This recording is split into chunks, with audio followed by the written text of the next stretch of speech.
Hi guys, welcome to exam Adda 95। कैसे हैं आप लोग? उम्मीद करते हैं आप लोग अच्छे ही होंगे। फ्रेंड्स, रेलवे का पूछा हुआ क्वेश्चन एनटीपीसी का पिछला, जैसे 3200 अभी प्लेटफॉर्म के द्वारा जो बुक आया है 3200 क्वेश्चन का, जो प्रीवियस ईयर का है, एनटीपीसी ग्रुप डी और एएलपी में जो पूछा गया था गणित मैथ, उसी से कुछ इंपॉर्टेंट क्वेश्चन को कलेक्ट किया हूं और मॉक टेस्ट के रूप में यहाँ पे हम लोग कंप्लीट करेंगे। तो चलिए स्टार्ट करते हैं। पहला प्रश्न है, इसमें कुछ प्रश्न लिए हैं। पहला प्रश्न, 5% प्रति वर्ष की दर से 5,000 रुपए पर 2 वर्ष के साधारण ब्याज और चक्रवृद्धि ब्याज का अंतर क्या होगा? तो हम लोग एक वीडियो देखे थे, एक वीडियो में 2 वर्षों का किए हुए थे। सीआई और एसआई के अंतर पर सवाल जो देता था उसके लिए 2 इयर्स का जब रहता था तो यही फार्मूला यूज करते थे। सीआई माइनस एसआई बराबर P into R by 100 power N होता था। ये किसके लिए होता था? 2 इयर्स के लिए होता था। तो 2 वर्ष का ही सवाल है तो इसीलिए इसको ले रहे हैं। वही अगर 3 इयर्स का जब दे देगा सीआई और एसआई का डिफरेंस, तो उसको सवाल बनाने के लिए हम लोग सीआई माइनस एसआई बराबर P R square 300 plus R by 100 का क्यूब हम लोग फार्मूला जानते थे। लेकिन यहां पर जो सवाल है वो 2 वर्षों का है।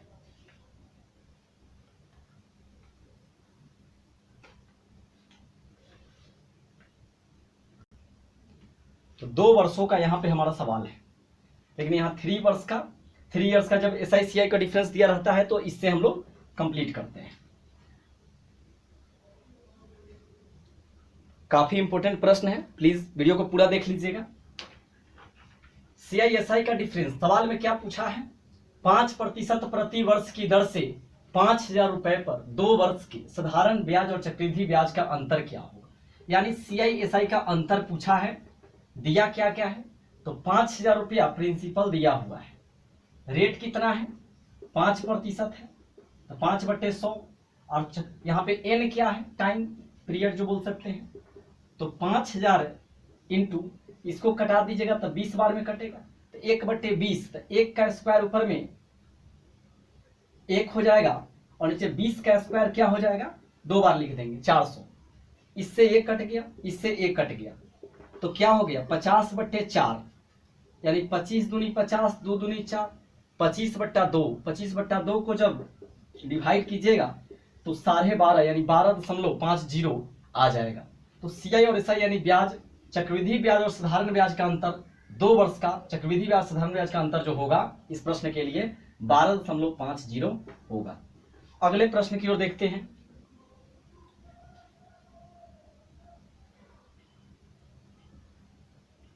दूसरा प्रश्न है, यदि किसी संख्या का 37.5% 900 है तो उस संख्या का 62.1/2 यानी 62.5 क्या होगा?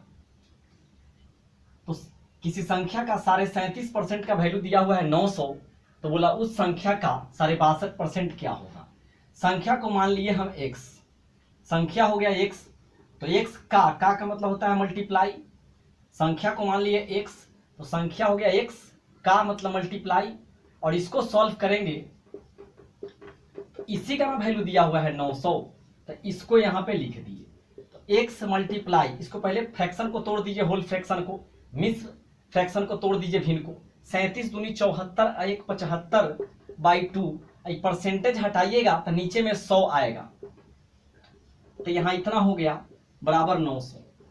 x मल्टीप्लाई 3 से ये कटेगा, पर हो जाएगा 75, नीचे हो जाएगा 200, 200 बराबर 900। 3 से कटेगा 25 तिहाई 75, और 8 से कटेगा 25 अठे 200। तो x बराबर, यहां मल्टीप्लाई है, x मल्टीप्लाई 3/8 बराबर हो गया 900। तो 3 से कटेगा तो कितना बार में? 300 बार में। तो x बराबर आ गया हमारा 8 तिहाई 2400। तो 2400 जब आ गया तो उस संख्या का क्या निकालना है? 2400 हो गया, का मतलब मल्टीप्लाई, और निकालना है 62.1/2%। तो 2400 मल्टीप्लाई 62 दूना 124 आई 125/2 परसेंटेज हटाइएगा तो नीचे 100 आएगा, तो 100 से मल्टीप्लाई होगा 2 में तो 200 हो जाएगा। अब इससे इसको काट दीजिए डबल जीरो से, 2 से कटेगा 12 बार में, तो 12 गुने 125 कर दीजिए तो करेक्ट आंसर हो जाएगा 125 दूनी 250 और 125 से कम 125, 0 5 5 10 के 0 हासिल 1, 12 2 14 1 15, यानी 1500 इस सवाल का करेक्ट आंसर हो जाएगा। सवाल क्या कहा था, यदि किसी संख्या का 37.5% का वैल्यू 900 है तो उस संख्या का 62.5% क्या होगा। संख्या को माने x, का मतलब होता है मल्टीप्लाई, तो x का 37.5% बराबर 900, x बराबर 37 दूनी 74 1 75/2, परसेंटेज हटाएंगे नीचे आएगा 100। अब यहाँ आ गया 75/200, 3 से कटा 25 3 75, 8 से कटा 25 8 200, 3x बराबर 3x/8 बराबर 900, यहाँ से कटा दिए आ गया x का वैल्यू 2400। तो बोला कि संख्या तो आ गया, अब उस संख्या का निकालना है 62.5%, तो 2400 का 62.5% निकाल दीजिए तो 1500 आ जाएगा। तो इस सवाल का करेक्ट आंसर 1500 हो जाएगा। रेलवे में पूछा हुआ यह प्रश्न है। अगले प्रश्न की ओर बढ़ते हैं।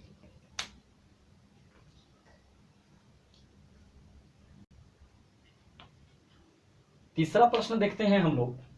दो संख्याओं का योग 29 है तथा उनके वर्गों का अंतर 145 है, संख्याओं के मध्य अंतर क्या होगा। तो दो संख्याओं का योग 29 दिया हुआ है। मान लेते हैं पहली संख्या क्या है, पहली संख्या को हम x मानते हैं और दूसरी संख्या को y मानते हैं। देखिए एग्जाम में आपको समय कम रहता है तो डायरेक्ट मन में सोच लेंगे दो संख्याओं का योग मतलब x + y बराबर 29, तो दो संख्याओं का योग मतलब x + y बराबर 29, दोनों संख्या का योग मतलब जोड़ दिया हुआ है, दो संख्याओं का योग दिया हुआ है 29 लिख दिए, तथा उनके वर्गों का अंतर यानी जो संख्या था x, इसके वर्गों का, इसके वर्ग कर दिए, स्क्वायर कर दिए, इसका अंतर कितना दिया हुआ है 145 दिया हुआ है सवाल में। तो फॉर्मूला एक होता है x² - y² बराबर x + y into x - y होता है, यही फॉर्मूला होता है। तो इसको हम लिख सकते हैं x + y और x - y बराबर 145। सवाल में दिया हुआ था पहले से x + y का जो वैल्यू है वो 29 है, तो x + y के बदले में हम यहाँ क्या करेंगे 29 रख देंगे, तो क्या बच गया यहाँ पर x - y बच गया, और इसका वैल्यू 145 दिया हुआ है। तो x - y क्या है, इंटू में है यानी गुना में है, तो उधर जाएगा बराबर के बाद इक्वल के बाद तो ये डिवाइड में चला जाएगा 29। अब इससे इसको कटाइएगा तो 29 बचे 145, मतलब x - y का वैल्यू कितना हो गया 5 आ गया। अब आपको निकालना क्या था, तो संख्याओं के मध्य अंतर क्या होगा। तो संख्या यही ना था x एगो y, और दोनों का अंतर करिएगा तो x - y होगा, और इसी का ना वैल्यू निकल कर आ गया। तो संख्याओं का अंतर जो होगा वो कितना होगा 5 होगा, हमारा आंसर यही पे होगा। एक बार और अच्छे से देख लीजिए, दो संख्याओं का योग 29 है तथा उनके वर्गों का अंतर 145 है, संख्याओं के मध्य अंतर क्या होगा। पहली संख्या x समझे, दूसरी संख्या को y, दोनों संख्या का योग 29 यानी दोनों संख्याओं का योग मतलब जोड़ 29 दिया हुआ है, तथा उनके वर्गों का अंतर, उनके वर्गों का अंतर मतलब संख्या का जो था x उसके वर्ग कर दिए और y जो था उसके वर्ग कर दिए, अंतर 145 है, और इसका formula x + y into x - y होता है बराबर 145। x + y का वैल्यू 29 दिया हुआ है और यहाँ पे x - y था, इंटू में है नहीं कुछ, यहाँ मल्टीप्लाई का साइन है समझिएगा, तो x - y बराबर 145/29 क्रॉस करा दिए, 29 बचे 145, x - y का वैल्यू 5 हो गया। और पूछा भी तो यही था, उनके मध्य अंतर बताना है संख्याओं के, संख्या x एवं y था, दोनों के बीच अंतर 5 हो जाएगा। बढ़ते हैं अगले प्रश्न की ओर।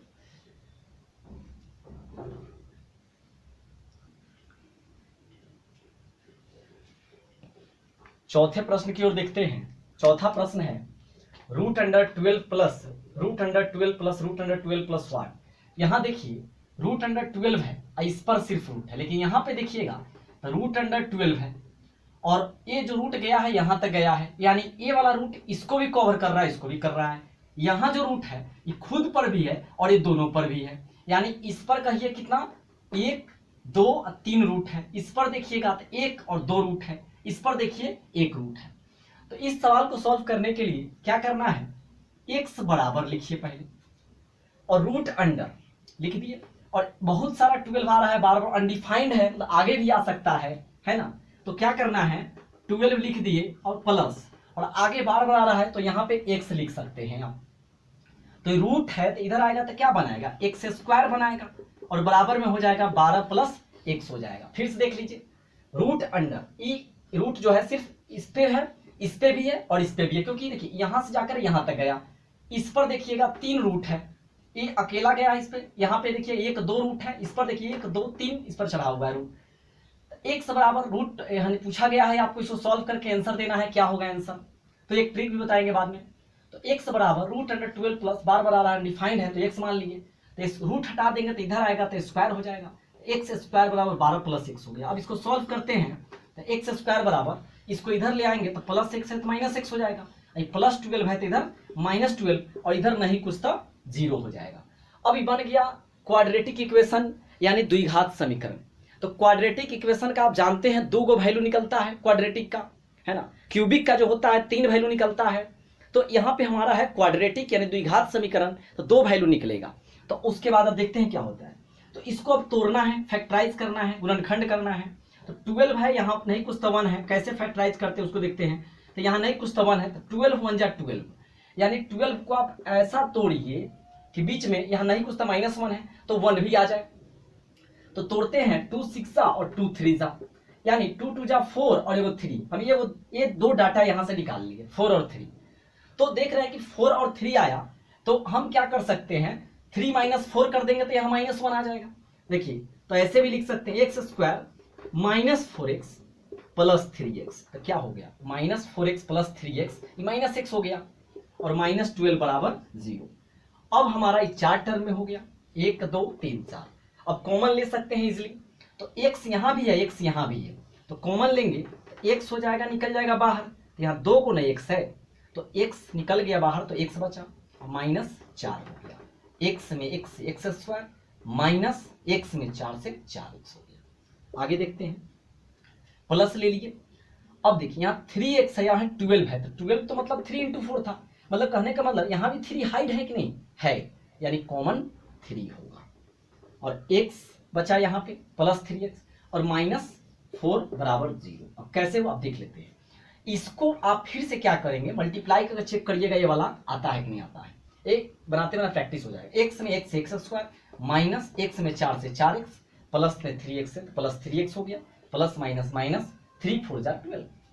अब देखिए यहाँ से इसका फैक्टराइज करके क्या निकला, x प्लस 3 एगो आया और 2 जगह x में, ये कॉमन होना चाहिए, ये दोनों अगर सेम हो जाता है तो आपका गुणनखंड सही है।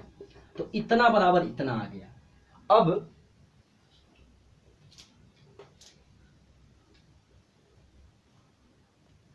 बराबर 0 था, तो अब x प्लस 3 बराबर भी 0 है और ये है x -4 बराबर 0 है, तो यहां से सॉल्व करिएगा 0 - 3 x बराबर -3 हो गया और x बराबर 4 हो गया। तो एगो -3 और एगो 4 हो गया, तो आपको यहाँ पे जो आंसर होगा पॉजिटिव में देना होता है, प्लस में रहेगा तो पॉजिटिव, यानी कि बड़ा वाला आंसर होता है। तो बड़ा वाला कौन है 4 है, तो इस सवाल का जो करेक्ट आंसर होगा 4 होगा। अब इसको आप फिर से एक बार देख लीजिए, x बराबर √12 प्लस x कर दिए, यहां से x² बराबर रूट हटा के स्क्वायर करा दिए तो 12 प्लस x हो गया।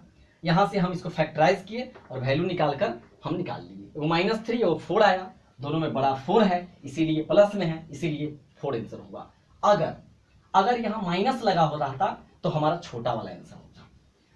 अब देखिए इसको एक रूल और ट्रिक के माध्यम से कैसे कर सकते हैं, यानी ऐसा सवाल आपको जब भी एग्जाम में मिलता है तो करना क्या है, ये जो वर्ड है और ये जो नंबर है उसको आप ले लीजिए और सोचिए कैसे तोड़े इसको कि अंतर जो है इसका 1 आ जाए। तो अब सोचेंगे 3 4 जा 12, 3 4 जा 12, तो और दोनों का अंतर देखिएगा तो 1 का अंतर भी हो जा रहा है, मतलब ए नंबर ये दोनों में से कोई आंसर हो सकता है।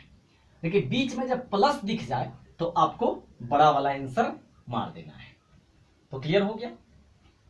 अगले प्रश्न की ओर बढ़ते हैं।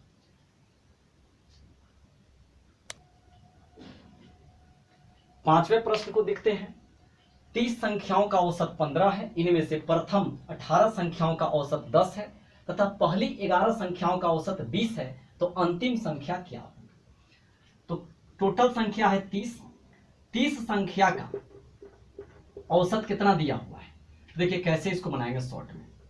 30 संख्या है, 30 संख्याओं का औसत 15 है, यानी 15 तिहाई 45, यानी कुल नंबर आ गया 30 को संख्या है, इसका औसत 15 था, तो क्लियर हो गया। टोटल का वैल्यू आ गया 450। इनमें से यानी इसी में से 18 संख्याओं का औसत 10 है, तो 18 दहाई 180, इसका वैल्यू निकल गया। पहली 11 संख्याओं का औसत कितना है? तो 20 है, 11 दूना 22, 220। तो समझिए कि एक 30 संख्याओं का औसत दिया था 15, तो कुल वैल्यू हो गया 450। इसी में से तोड़ के अलग अलग कर दिया 18 11, तो 18 11 29 हो गया, तो जो 30वां संख्या हो गया अंतिम संख्या वही हो गया, तो उसका वैल्यू पूछ दिया है। तो 30 संख्याओं का औसत 15 था तो 450, 450 हो गया। 18 संख्याओं का औसत 10 है तो 180, यानी इस दोनों को अगर जोड़ दिया जाए तो 29 संख्या प्राप्त हो जाएगा। यानी 29 संख्या का कितना हो जाएगा? 22, 180 प्लस 220 यानी कि 400। तो 400 पता चल गया। तो 30 संख्याओं का औसत 450 है और 29 संख्याओं का आ गया 400, तो 30वां यानी अंतिम संख्या का वैल्यू कितना हो जाएगा? 450 माइनस 400, यानी कि 50 आ जाएगा अंतिम संख्या का वैल्यू। 30 संख्याओं का औसत 15 था, मल्टीप्लाई कर दिए 450 आ गया कुल। इसी में से तोड़कर अलग अलग कर दिया, 3 टर्म में समझिए टूट गया। एक बार 18 टूटा था, 18 का औसत 10 था, 180 आ गया। 11 का औसत 20 है तो 220 आ गया, मल्टीप्लाई कर दिए। तो 18 11 29, यानी 29 संख्या का वैल्यू कितना हो गया? 400 हो गया। तो 30वां संख्या का वैल्यू क्या हो जाएगा? तो इसमें से 30 में से 29 घटा देंगे तो 1 निकलेगा, यानी अंतिम संख्या, यानी कि 450 में से 400 हो गया 50। इस सवाल का करेक्ट आंसर हो जाएगा। अगले प्रश्न को देखते हैं। छठा प्रश्न को देखते हैं।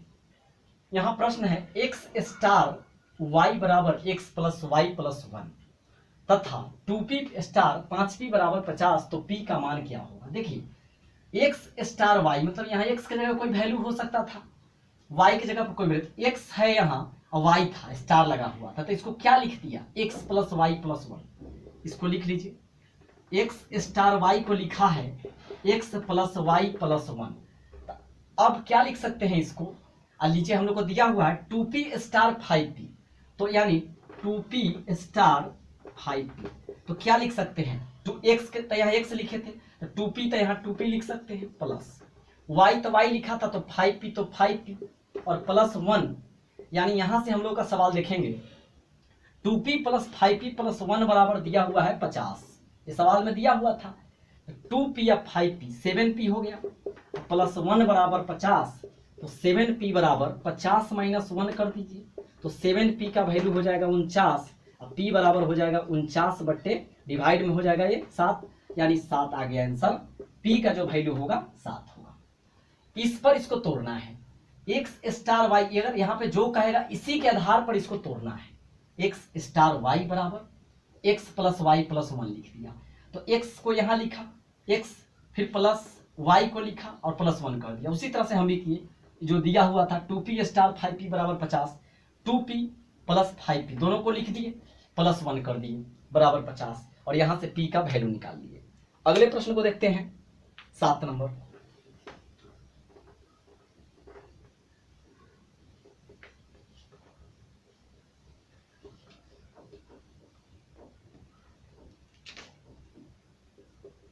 कह रहा है सवाल, संख्या 3 के पावर 101 में इकाई के स्थान पर आने वाला अंक बता दीजिए। अंक क्या होगा? अंक होगा तो संख्या 3 के पावर 101 में इकाई के स्थान पर आने वाला अंक क्या होगा? तो इकाई स्थान को निकालने के लिए हम लोग 4 से भाग करते हैं इसके पावर में।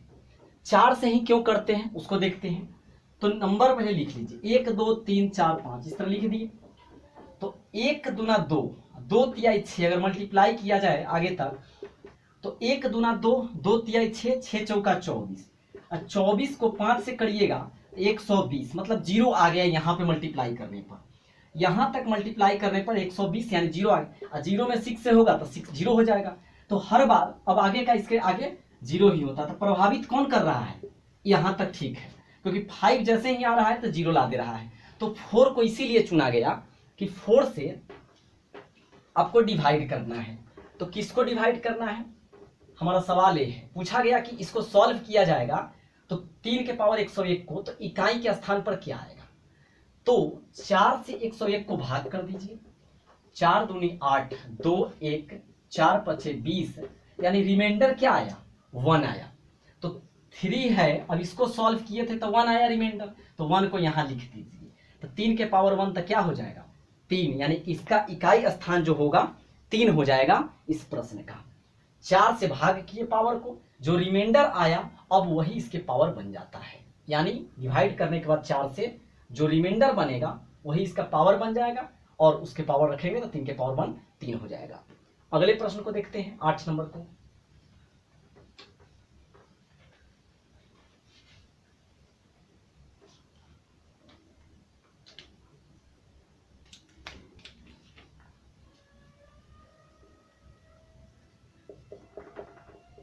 एक वर्ग के विकर्ण की लंबाई 10 सेंटीमीटर है, उसका क्षेत्रफल ज्ञात करें। इजी क्वेश्चन है। तो जो दिया है उसको लिख दीजिए। वर्ग का विकर्ण बराबर 10 दिया हुआ है और वर्ग के विकर्ण का जो फॉर्मूला होता है √2 गुने भुजा होता है बराबर 10। तब भुजा बराबर कितना आ गया? 10/√2 आ गया सेंटीमीटर में। और वर्ग का क्षेत्रफल पूछा है तो वर्ग का क्षेत्रफल बराबर होता है भुजा का स्क्वायर यानी साइड का स्क्वायर। भुजा क्या है? 10/√2 है, इसका स्क्वायर कर दीजिए यानी 2 बार लिखना है। 10 का स्क्वायर करिएगा तो 100 हो जाएगा। √2 का स्क्वायर निकालिए तो √2 मल्टीप्लाई √2 मतलब 2 आ जाएगा, नीचे कट गया तो 50 यानी कि 50 सेंटीमीटर स्क्वायर इस सवाल का आंसर हो जाएगा। 9 नंबर सवाल पे बढ़ते हैं।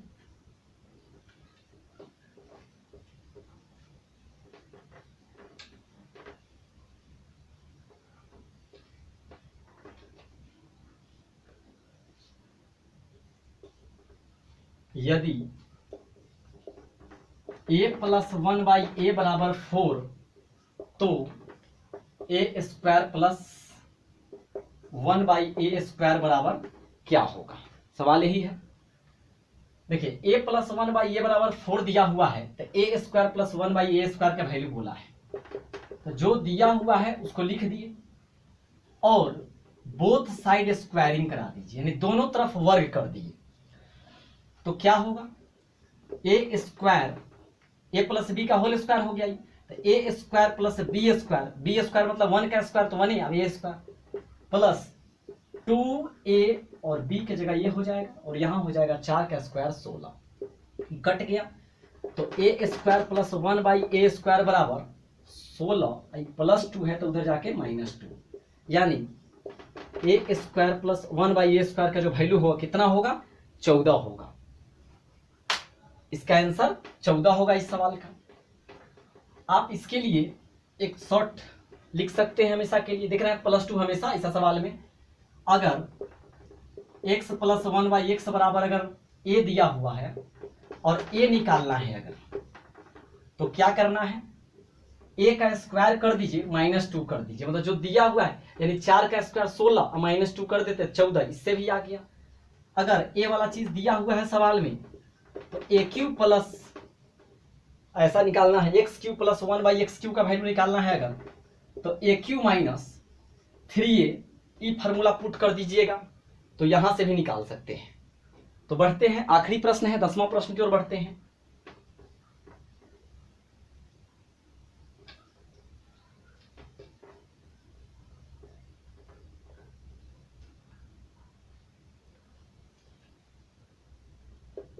दसवां प्रश्न है, दो संख्याओं का योग 100 है और उनका अंतर 50 है, तो दोनों संख्याओं का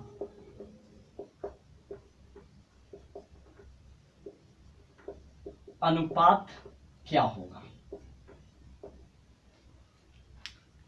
संख्या को, पहला संख्या को x मान लिए, दूसरा संख्या को y मान लिए, तो संख्याओं का योग हो गया 100।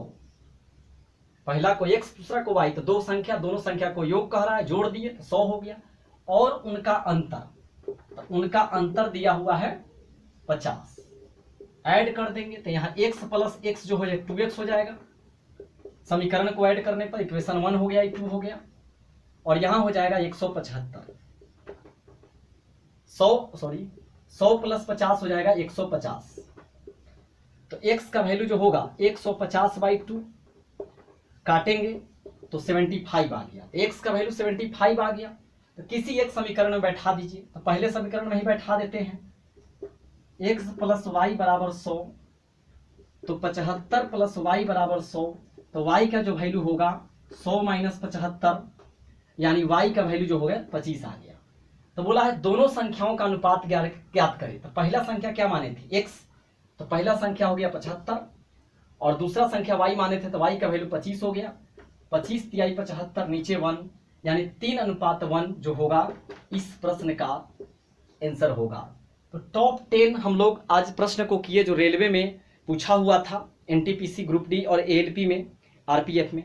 तो इसी तरह से हम लोग इस सीरीज को भी चलाएंगे मॉक टेस्ट के, और 10 अगस्त से शुरू हो सकता है www.examadda95.in पर कंपटीशन का मॉक टेस्ट स्टार्ट होने जा रहा है।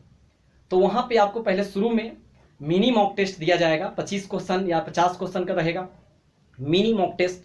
मिनी मॉक टेस्ट में क्या होगा, math, current affairs, reasoning, GK GS. तो जैसे एग्जाम होता है 100 मार्क्स का, जिस तरह से कॉम्बिनेशन होता है पेपर में क्वेश्चन का, उसी तरह से होगा, लेकिन शॉर्ट टेस्ट होगा। और बहुत जल्द लॉन्ग टेस्ट भी आ जाएगा इस वेबसाइट पे। तो चैनल को अगर सब्सक्राइब नहीं किया तो सब्सक्राइब कर दीजिएगा, नोटिफिकेशन बेल को प्रेस कर लीजिएगा प्रत्येक वीडियो को देखने के लिए, और एक शेयर फ्रेंड्स जरूर कीजिएगा। मिलते हैं नेक्स्ट वीडियो में, बाय बाय, जय हिंद, जय भारत।